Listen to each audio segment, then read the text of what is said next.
Broadcasting the information the mainstream media won't touch. This is The Richie Allen Show in association with DavidIke.com. Our first guest is standing by. Over the course of his relatively young life, he's a bit older than me, but he's been around a while. He's travelled the world. He's been on every continent in as many as 60 countries, coming to his understanding, coming to learn and understand what's going on, what's really going on. He's written a number of books which are outstanding. I always say this because it is the truth, including The Federal Reserve Cartel, including Sticking It to the Matrix, The Grateful Unrich, and Big Oil and their bankers in the Persian Gulf. All of those books are vital reads, and they are available at all good online retailers. Try amazon.co.uk if you're in the UK. He's in Missouri, and it's always great to have him on the programme. Let's welcome back Dean Henderson. Dean, welcome back. How are you? He's not there, is how he is. Are you there, Dean? Richie, I can barely hear you. I'm having some audio problems here. Can you hear me? I can hear you loud and clear, but if you want to disconnect and phone me, you phone me, we'll connect again. Might make a difference. Okay, let me try that, Richie. Sounds good. You get that sometimes, don't you, with the old Skype? You get that old nonsense. He sounds great, doesn't he? Sounds like he's in the room, but obviously he's not hearing me very well. It could be my atrocious accent. It could be that, you see. It could be that. 26 and a half minutes past the hour. Of course, what I've got to do now is take myself off Do Not Disturb, don't I? That would be handy. Sometimes, no matter how hard you try, you just can't help but come off looking like an amateur. And this is one of those times. I needed to take myself off Do Not Disturb. So hopefully we'll get Dean back now in a second. We'll give him a minute and we'll see you. I think we might be back. How's that, my friend? Are you getting me clearer? Yeah, it's still a little trouble hearing you, Richie, but if you can hear me, I can probably wing it. I can hear you loud and clear, but I can also phone you. Would you like me to phone the house? He didn't even hear that, so I'm going to phone the house. I'll tell you what, let's phone the house, eh? We might speak to Mrs. Henderson. Let's phone the house. We'll put Mrs. Henderson live on the air. She might have more to say than Dean. I'm ringing him to tell him he's won an all-expenses paid trip to Dublin. Hey, Richie. Get in there. You see, that's better. That should be better. There. I was kind of hoping Mrs. Henderson might pick up, and we could have found out what she had to say about what's going on. Listen, thanks for coming back on. Love your books, mate. You know that. I have the highest regard for you, and thrilled that you're back on. The Iranian president is not at all happy with the comments made by US President Donald Trump, and he's had a couple of digs at Trump's inexperience of global politics. And Rouhani said if anybody destroys the nuclear deal, it will be the Americans. Dean, who's pulling the strings attached to the shoulders of Donald Trump? What's going on? Well, of course, Richie, it's the same Illuminati bankers that pull the strings of every president or every nominee in either party for president that we have a choice of picking. And Trump, he's basically an insider who paraded himself as an outsider. And I think the only reason that they did that was Steve Bannon knew that the only way they could win this election over Hillary Clinton was to get the alt-right vote. So it was all just a tactical maneuver by Trump to go on to Alex Jones, who we know is a phony shill of these bankers anyway, but not everybody knows that. And so he just paraded him around to these kind of shows and these kind of people, and he sucked a lot of people in, a lot of good people, a lot of people I never thought would, become big Trump supporters. And, I mean, it's hard to believe because the guy's a billionaire. The guy owns Resorts International, which is probably the longest-standing CIA drug trafficking front in the world, based out of the Bahamas. That was Meyer Lansky. That was Robert Vesco. That was all that stuff, dirty money that was coming out of the Caribbean, even going back before that to Paul Hellawell and Castle Bank and the Flying Tigers and the Kuomintang in China and the Golden Triangle and da-da-da. So he's like a mafia. He's a kind of a junior mafioso. He's not top level, but he is a mobster of Trump. That's clear. That's why he makes those statements, basically indicating that, he's got a get out of jail free card, that nobody can touch him, because they can't. But he's paraded himself as this outsider. And then the other component is the military establishment, the military-industrial complex has gotten the Democrats to go after him on this Russia thing, which there's nothing there. Obviously, Seth Rich was assassinated by the CIA. They downloaded the information in 8 seconds, which means they were in the DNC offices. So the CIA and the NSA have been the ones who hacked the DNC computers. Then they blame it on the Russians, which is easy to do. All you got to do is hire some Russian CIA agents, and they still can't come up with any evidence, even though it would be easy to do. And they've hounded him with this Russia stuff, so now he's become more and more even of a hawk. Any hint that maybe the foreign policy would be just a little different, at least from Obama or Clinton, which some of us hoped at least we would get that from Trump, is gone. And so, yeah, as long as he continues to be bellicose at the United Nations and places like this, and hounds North Korea and hounds Iran and hounds, everybody. Because, see, the military-industrial complex, for the Federal Reserve to keep this econometric model of theirs going, they don't necessarily need a World War III, but they need several different fronts where there's arms flowing. So now there's arms flowing to South Korea. There's arms flowing to Saudi Arabia and Israel because of Iran. There's arms flowing to Ukraine because of Russia. There's arms flowing, obviously, to all the different actors in the Syrian crisis, especially the Kurds right now, who are total, CIA actors acting to try to steal the oil now from Syria, and now with this referendum on the 25th to steal the oil from Iraq and partition themselves off as a separate country, which I predicted 3 years ago was going to happen, and it's happening because Masoud Barzani, his dad worked for the CIA for decades, invaded Iran for the Iraqis, invaded Iraq for the Iranians, but really it was for the bankers and just to destabilize that whole region. So the key is to keep the pressure on Trump, make him be a hawk. The threat is if you're not enough of a hawk, we're going to impeach you, we're going to prosecute you, we're going to go after you, we've got all this stuff on you, and they've got plenty on him. It's not connections with Putin, it's connections with the Russian mafia, which is the opposite of Putin. And that's the whole key to this, is by going after Trump on the Russia stuff, they're not attacking Trump so much as they're attacking Putin, who is a real leftist, a real, he's in tune to the Illuminati, he's in tune to the Freemasons and the bankers, he knows what's going on. And so they want to attack Putin, obviously, because he is the biggest threat militarily and awareness and consciousness-wise that these people have, against them.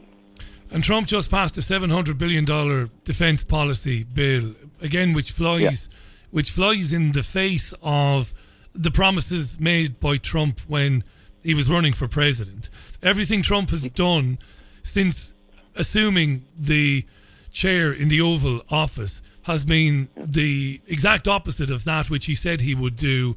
I was looking at that, £700 billion. I was talking to a friend of mine earlier today, and we were talking about, can you imagine if you encouraged young American men and women coming out of US colleges to come up with manufacturing, to come up with products where they might be able to employ 5 or 10 people, and you were to promise them grants, maybe $200,000-$300,000 each. Can you imagine the good that you could do with that sort of money? I mean, nobody is going to attack the United States on US soil. Nobody. Whatever about everything the US has done in Syria, in Iraq, in Libya, in everywhere else, placing its bases all over the world.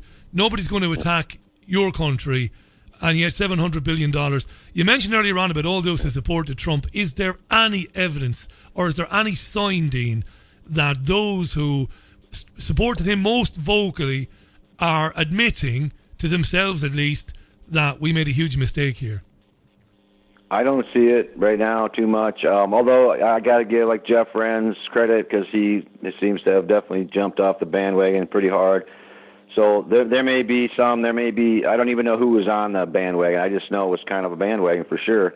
It's like the old Who song, won't get fooled again, and we did again, and sometimes the left gets fooled and sometimes the right gets fooled, but we always keep getting fooled, and we just have to lose the illusion that there's democracy in the United States of America, I think is what we have to do, Richie, because there isn't.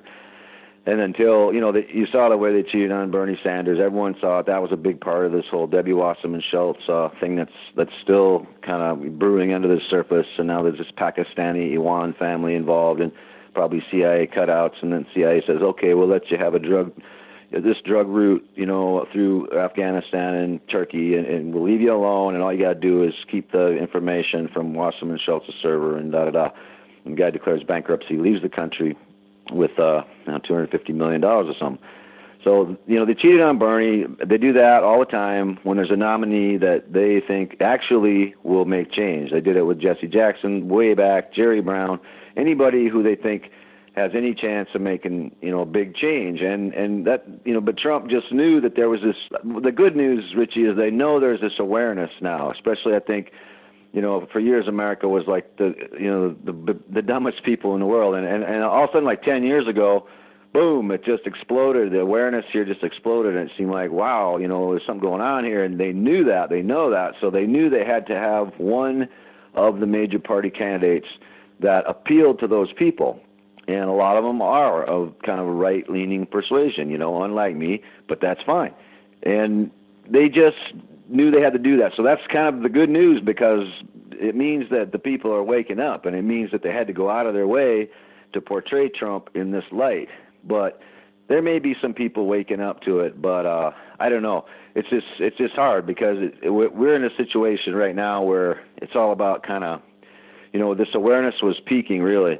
And then this election happened, and I feel like the awareness kind of shut down, and people kind of rushed into camps. There was like the Trump circle around Trump camp, and then there's the resist camp, which is all being funded by Hillary Clinton. It's an insult to people like me who've been resisting for 25, 30 years now, and all of a sudden these middle-class people who've never been to a protest come out of the woodwork and show up with their placards, and they tell me they're going to resist. And resist what? And it's just resist nothing. It's pretty much help the CIA attack Russia and attack Putin through Trump, who, they're not really attacking. They're attacking Russia. And so it's really divided into these camps, and I feel like the awareness is shut down here on the bigger things, the Rothschilds, the Zionists, the Illuminati, the whole thing with the Anunnaki, the Nibiru possibilities. It's all shut down, and it's divided into camps. I think social media reinforces that, because social media creates kind of this hive mentality, almost like the Borg. On you're talking about identity politics, which is that's it. which is treacherous to. Very treacherous, isn't and very it? prevalent. It right is. Now. We have it. We see it here. We see it here increasingly, how identity politics, adherence to an identity or a social group, is choking free speech and debate about anything in this country. As a gay man, as a socialist, I think, as a conservative, I think, well, no. Throw away those ludicrous identities, which ultimately result in everybody getting insular and getting narcissistic and blaming everybody else for what's wrong with the world instead of looking at yourself, right? Exactly. Or trying to reach out and unify, people instead of divide people. Yeah, it's very narcissistic, exactly, and very selfish, and it's exactly what they want. So I think Facebook has been a driving force in sort of reinforcing this. I mean, anymore, if you say the wrong thing on Facebook or do the wrong thing or something, boy, the mob just comes and just attacks you, right? And it's scary. It's just like David Icke said a lot of years ago. They don't even need police anymore. We self-police. Self-censorship. And now with Facebook, we're self-policing the hell out of everything, because somebody gets out of isn't politically correct, doesn't quite fit into your idea of your group and what your group should stand for, or every single thing, then they just attack you viciously. And so there's no tolerance in that. There's a lot of intolerance right now, and there's a lot of hatred on two sides. There's only two sides that hate. But I just keep telling people, don't pick a side. Just don't pick a side. It's time to be anarchistic, autarkic, separate. Just take care of your family, your close friends, and have a moral compass, all of your very own. And, no identity politics, because that's just what they want. They know this is how you divide people. I mean, the British have been doing this since, the Chinese Opium Wars, Richie, and now, of course, with the Crown running this country. I mean, it's all the same people, and they know exactly what to do, and it's all about divide and conquer, which is why this election, it was the biggest way to shut down the awareness and the unity that I've seen in a long time. But we'll come out of it. We'll get back to it. We're already doing it.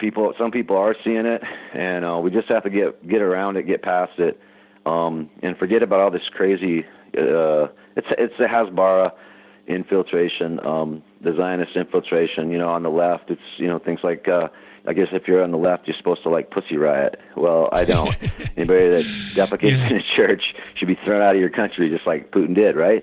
But I guess if you're on the right, you're supposed to think that every black protest is a conspiracy by George Soros. And I don't think that, because I have lived in black neighborhoods, and I know they get abused badly by the cops. And many of these protests are very legitimate, So it's just dumb stuff. It's like, use your head. It's common sense. You don't have to jump into every Zionist trap that they set for us.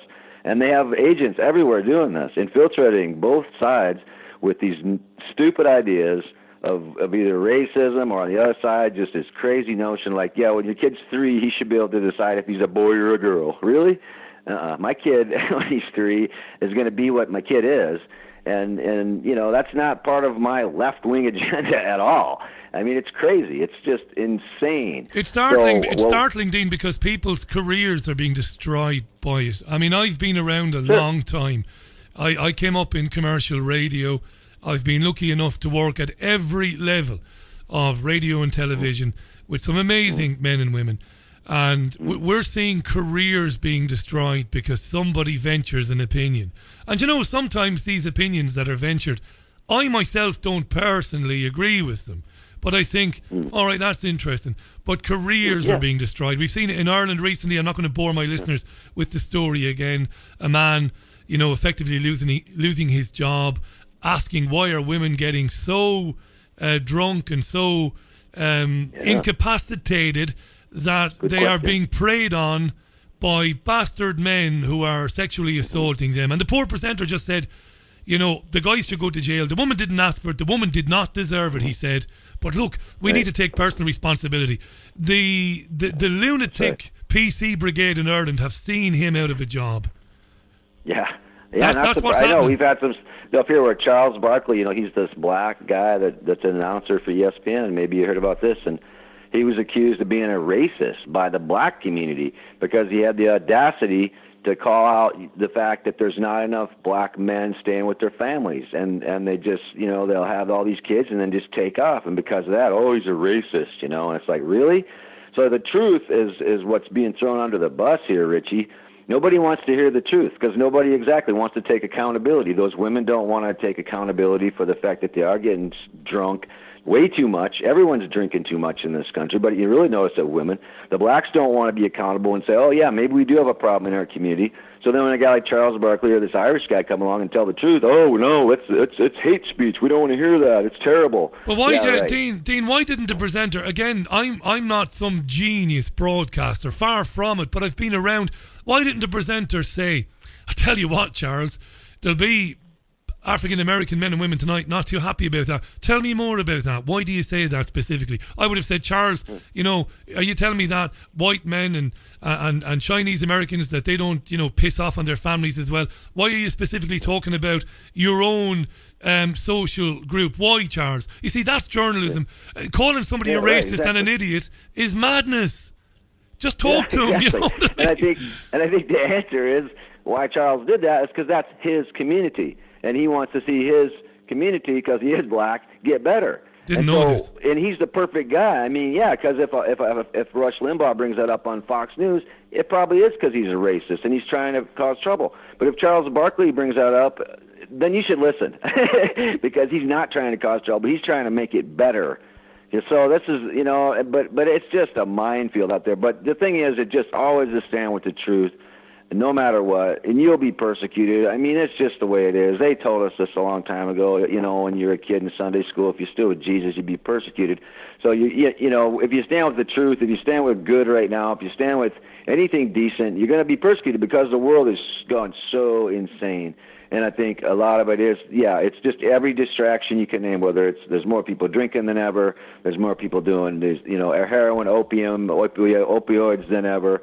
There's more people addicted to Facebook and the internet than ever, and that's a big one because it's just this high, you get off there, and you don't want to live in the real world anymore. Oh, it's boring. What am I going to do? I'm so bored. And it's almost worse than heroin or alcohol, I think, this internet addiction. And I think it's kind of an alien technology that's been foisted on us, and I think they're doing it now for a reason, because I think Nibiru is coming in, the Anunnaki are getting close, there's something going on, there's something big going on with this weather. There's something big coming around, and so they need to shut as many people down as they can right now with that kind of junk. Dean, there's no doubt. Take them away from just common sense thinking. There's no doubt about this. I want to give a shout out to Dean's blog. It was remiss of me not to do this at the beginning of our chat. HendersonLeftHook.wordpress.com is a must read. HendersonLeftHook.wordpress.com. Dean Henderson. Dean has lived, whatever about Dean's education, and Dean has done the official education, he's done the degrees and all that, but he educated himself by travelling the world and understanding where people are coming from, listening to people, actually listening to people and their opinions. It's where he's derived.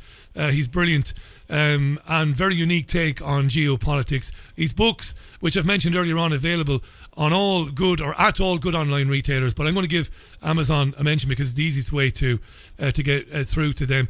Dean, we've had this situation over the last couple of years in this country where people, I don't like to use labels or identity groups, but people on the right, men and women like us, ordinary folks like us, are very concerned about, radical Islam and certain pockets of it in the UK. And again, we've seen, now I don't necessarily agree with those people or everything they say. I understand the divide and conquer tactics that you talked about eloquently a few minutes ago. I have a different take. But I would never seek to, somebody who's saying, I can't believe it, the Muslims, radical Islam, and it's crazy. Now, I don't agree with that, entirely. I don't agree with 50% of it, but I can understand where they're coming from. What we've seen is an attempt to, rather than dehumanize Muslims, and there's been plenty of dehumanization of Muslims gone on over the last 15, 20 years, since 9/11, of course there has, and before that. But we're now seeing the establishment almost attempt to dehumanize people for having opinions that might be a bit sharp, might be a bit harsh, might be a bit challenging.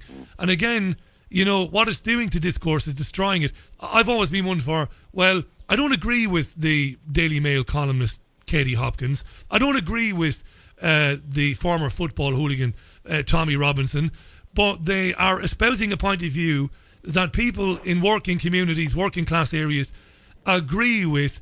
So why do they feel like that? What is the real story about radical Islam in the UK? Where's it really coming from? And have that debate. But you can't have that debate because of everything you've described. You can't talk about it at all.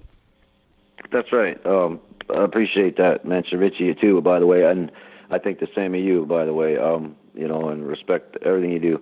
I think the important thing for people to understand, just like almost every single time you want to understand, is your history. And, if you go back in history, you go back to Pakistan, 1947, when the British partitioned Pakistan and Bangladesh from India and took all the Muslims to India and what they used to, or to Pakistan, what they used to call East Pakistan, later changed the name to Bangladesh, and left all the Hindus in India, pretty much.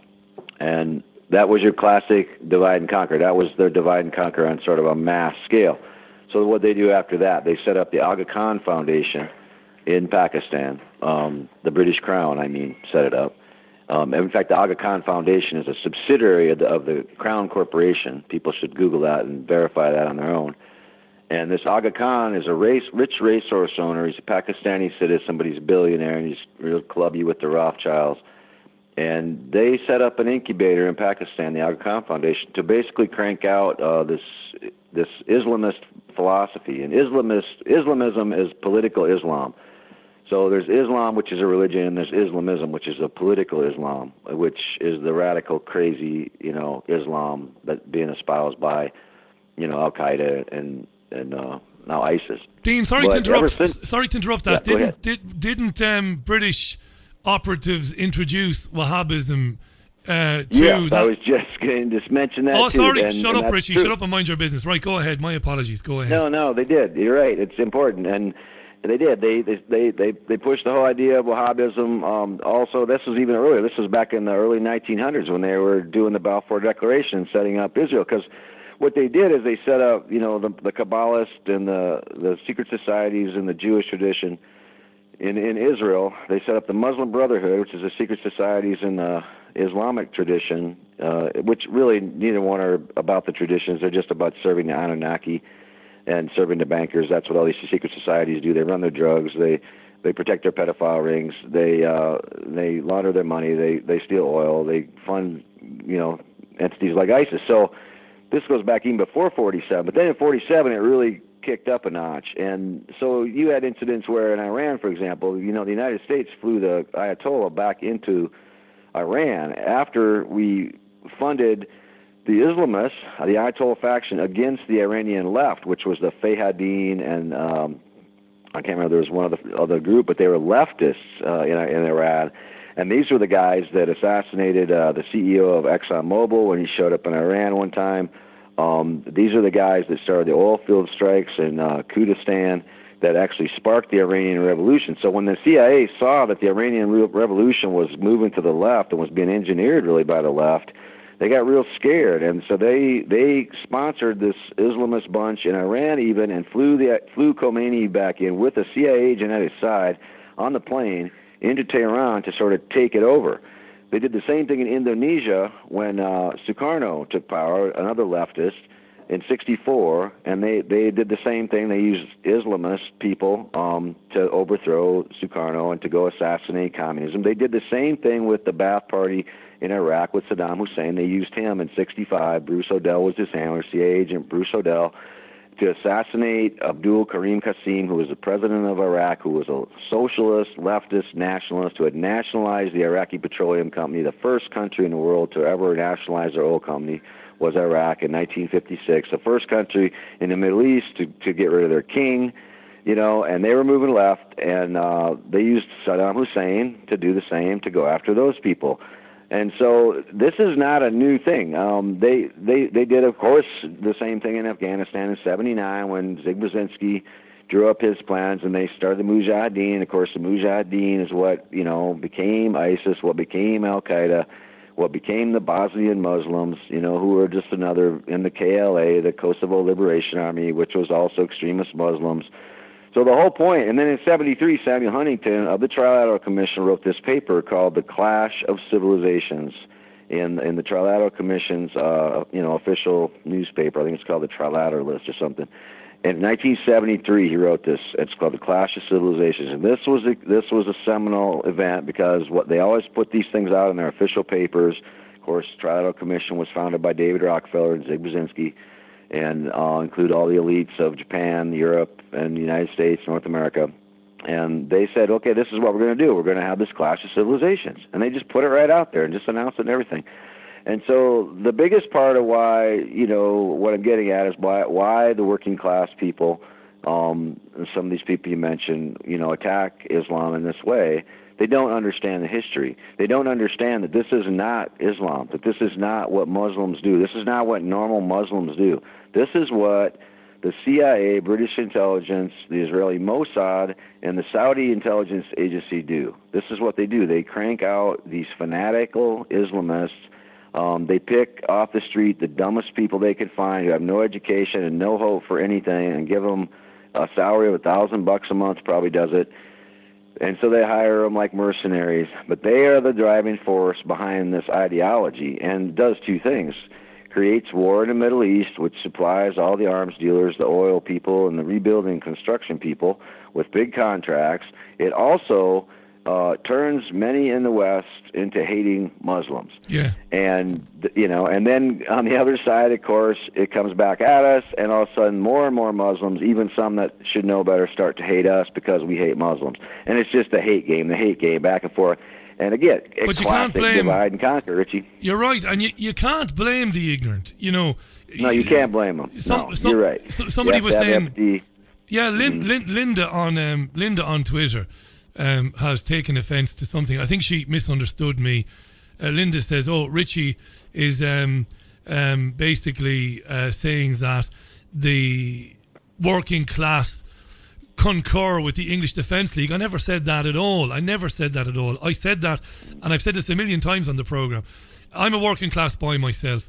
I am a working class boy. In certain working class communities, because of what you described there, and because out of the migrant flow come some of these Wahhabi nutcases. Sure. And what else can and by the way, I'm not suggesting either that working class people are not educated. Working class people are the brightest people on planet Earth normally. True. But when they don't have access to real media, because they just don't have access to real media, what else can they think when they see guys promoting Sharia law, or they hear about a guy who says that it's okay to rape women, or the Muslim grooming gangs in Rochdale? What else can they think? They just don't know any better. And by the way, that is all wrong. It's all wrong, and it should all be denounced. And I don't have any problem with that. That's what they should do. They should denounce that. But the more important thing is to find out where that's coming from, and who is behind that stuff, and who is behind the Parsons tube attack, and who is really behind all this stuff. Because it's just social engineering, and yeah, I'm working class too, and my heart is with the working class. I am working class. That's why I cannot stand these politically correct people, these elitists, because they're elitists too. To me, I mean, I am working class. I've done nothing but work my whole life. Even though I have a master's degree, I just kept behind a shovel. Every job, even after that, was behind a shovel. I like that. I like proving my mettle with my physical abilities. Not my mental abilities. That's fine. I have those. I'm glad I do, but to me, it's just much more important to stay in tune with the working class, because that's what produces wealth in this world, is working people, working their hands, Absolutely right. And then they should denounce those crazy kind of things that are happening in their communities. And they also have to understand that, yes, this whole immigration thing that's occurring in Europe is also engineered. Why do you think all these people are coming from Syria? Why do you think they're coming from Afghanistan? Why do you think they're coming from South Sudan? Why do you think they're coming? Because the CIA and the M16 and the British MI6 and the Israeli Mossad are sponsoring wars there, and they're intentionally depopulating entire areas so they can more easily access the resources and the oil. And also, they're trying to overload, I believe, Europe with immigrants. Why? Because the Brexit is the key. The Brexit, everybody thought was such a great thing for the working people, and we won.